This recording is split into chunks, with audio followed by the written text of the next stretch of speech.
and yeah, majority of the controls are going to be there. We haven't decided. We've got everything colored consistently, so we won't ever want to change the red, green, blue on the white and the black levels.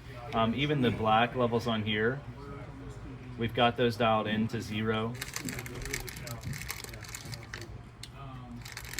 So we really won't want to ever change those. The majority of what you'll be doing is iris control for the wireless. You were watching this value? Where's this value? That's black. right here on the master block. Okay. Yep. So these have been professionally. We just had Craig back there. Actually, he used to work for Sony for I think more than I've been alive. And he just spent a ton of time this afternoon, coloring the cameras to look consistent. Because of having the 2 different sets of cameras, it can be challenging because he spent some time to really make a match and make them look good. What about this? So this is a master panel, so you can select which camera you want to use. I've actually not touched this yet, and we were just talking about it today. Probably most people are going to prefer to just keep on each panel. It's just faster to operate than trying to pull up each camera, but you can do, it's in view mode. Okay, so we talked about them putting this in view mode before. But you can kind of do some operations for all the cameras at once. It's not perfect, but it's more for like guys like JJ to be able to do some global settings. For you guys, I just recommend keeping it on each camera. So 1, 2, 3, 4, 5, 6, 7, and 8. And then on the end is the PTZ controller. So you'll see here on the 2 bottom corners, some of this stuff's still moving around, but you see baptism camera 1 and 2. And then camera 3, or PTZ 3. I'm not sure where it is on the multi-viewer. Oh yes, it's CTP01, yeah. And then some of this text on the multi-viewers is going to go away. We still have it up for our purposes, but this controller here, hit 1 on the, or sorry, up there on the camera selection. You see 1, 2, 3 is lit. 2 is orange. Go back. That's a page. So 1, 2, and 3. Yeah, that's going to be which camera you're controlling. Okay. So if you hit 1 and move the joystick, that should be the baptism, one of the baptism cameras. Oh, Nope, no. yes. Yeah, that is the wide shot. Yeah. So that's 1. Then 2 and 3 are the 2 baptism cameras. Should be for this. Yep. We had them pointed at each other. We were testing the tally light on them earlier. Oh, gotcha. Okay. That's Nice. you can keep it on the Okay. baptism. And then zoom and iris and focus controls right there. So very very simple.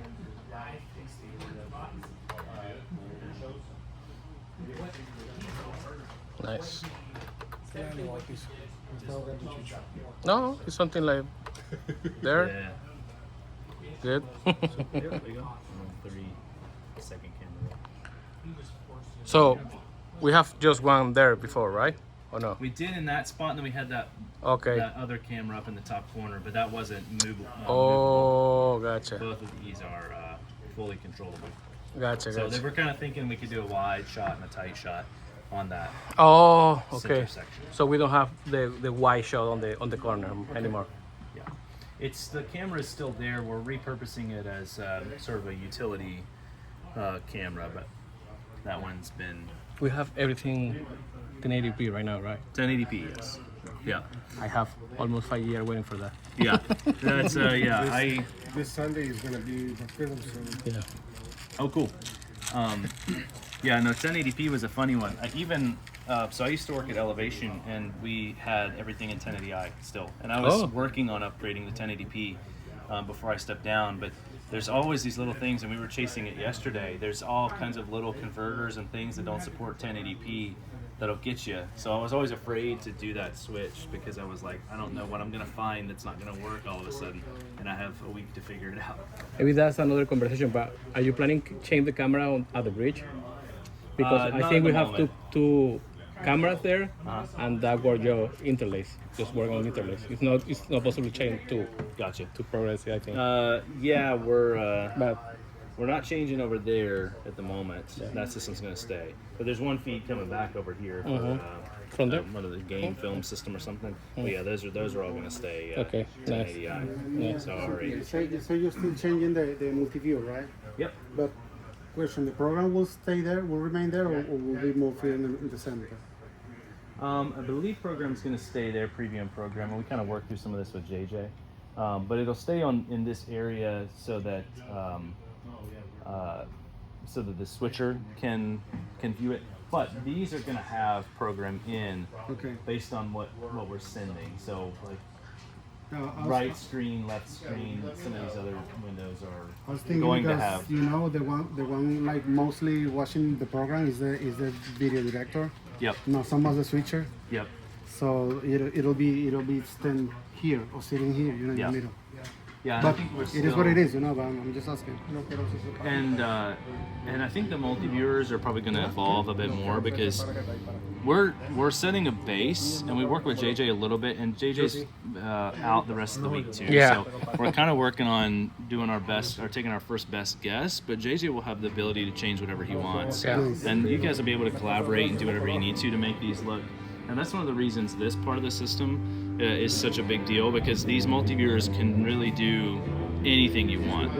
You can put any window anywhere, and there's very little limitations to what we can do. Thinking about playback devices, it's labeled with color. At the moment, they're updated on the switcher, they're updated on Tria. We'll change the names on the multi-viewer, but it'll be red, blue, green, gray. I think is what JJ said. Red, blue, gray, green, I believe. But as far as operationally, I think a lot of it's going to be very similar to down in the temp system. So things like slate from green on Tria, the Resolume computers going straight to the LED wall, using NDI to put the lyrics up on top of that. Pretty much the same for now, the same workflow there. Record devices changed, right? Recording devices did, yes. So there is All those. all the Blackmagic HyperDecks, or each camera is isolated, and then there's Oh wow. the right down below the. I feel I want to hug you right now, man. Oh yeah. Yes. Is it nice? Hi. It's very nice. We The accept whole you, bro. team's Don't been worry. putting We up accept on you. this. Yeah, I know. How old are you are? The device below is and I don't know a ton about it, but it's the Atomos Shogun, and it's got 8 channels wired into it, and you can hit record and it'll record all of them. But that's going to have, I think, on at least 1 or 2 inputs, it's going to have the program. Very unclear. Yeah. So, I don't recall exactly how it's laid out at the moment. Okay. Chris Winnie is our resident expert on. He's been doing this side of it and has been laying all that out. So Gotcha. we will make sure that all gets sorted. And we'll all be here on Sunday as well, of course. So Thank you. we don't fly out until late. So we will make sure that all that is up and running. Nice. Cool.